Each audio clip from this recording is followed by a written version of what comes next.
First takeaway is obviously Coach Yano has done an excellent job building a roster full of Big Ten players, both by athleticism, physicality, length. They do a great job playing complementary football, playing to their strengths, and obviously lean on the big, strong, physical offensive line, and an attacking and diverse defense. And I think they'll be a team that wins a lot of games this year. For us, I think that when you go into a game playing an opponent of this caliber, to achieve an upset, you got to do just about everything right. You got to hope they screwed up a little bit, and neither of those things happened.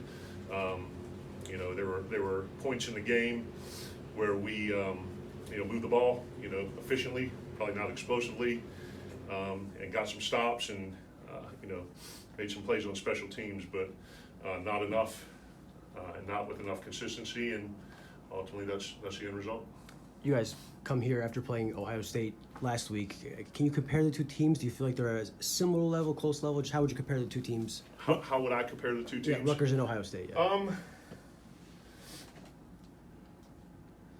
I think they're both talented. I think they're both incredibly well coached. I think they both play to their strengths, and whether that's right, wrong, or indifferent. I mean, there's a million different ways to skin a cat, and ultimately at the end of the day, it's does it result in wins? So I don't, and I'm not trying to cop out the question. I just don't, I don't think that's probably a fair comparison at this point of the season after 2 games. Sure. How do you look at it? You were talking about doing some things well for a time, but the things I guess drive you crazy are the delays of game. Yeah. Is that something that you just got to work harder on? No, I think we got obviously be smarter. And the message I gave to the team after the game was, we got to identify the things that we did well, the reasons why, continue to work on them and improve, and then the things that we did poorly and why, and how can we fix those. And there were certain things within the course of the game that we did poorly, pre-snap penalties, a couple dumb undisciplined after the whistle penalties, and not to mention fundamental technique and assignment errors, but those are all within our control and don't have anything to do with the opponent.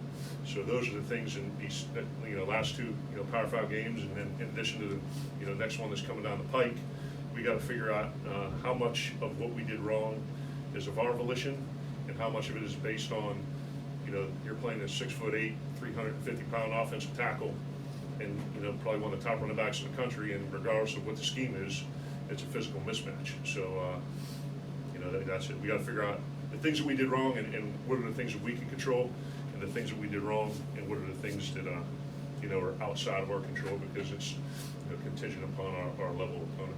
You mentioned the running back. What did you think of Kyle Monangai, having to defend him? What makes him such a hard match? Was the kid at Villanova? It was, yeah, Kevin. I remember him from Florida. I hope there's no more Monangais left. That's the first thing. But I believe led the Big Ten in rushing last year, if I'm not mistaken. But big, strong, powerful back. The inside zone scheme, runs behind his pads. Great. Ability to stick his foot in the ground and change direction. But the thing, he has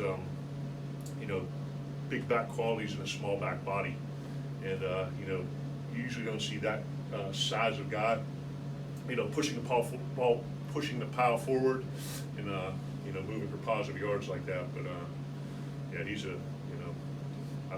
I've coached some pretty good ones over the years, and he compares favorably to a bunch of those guys. When you look at these 2 games, do you sit there and worry about the number of injuries? Because it seemed like there was one series where every play one of your guys went down. Yeah, we try to get the Giants tomorrow, but they're so.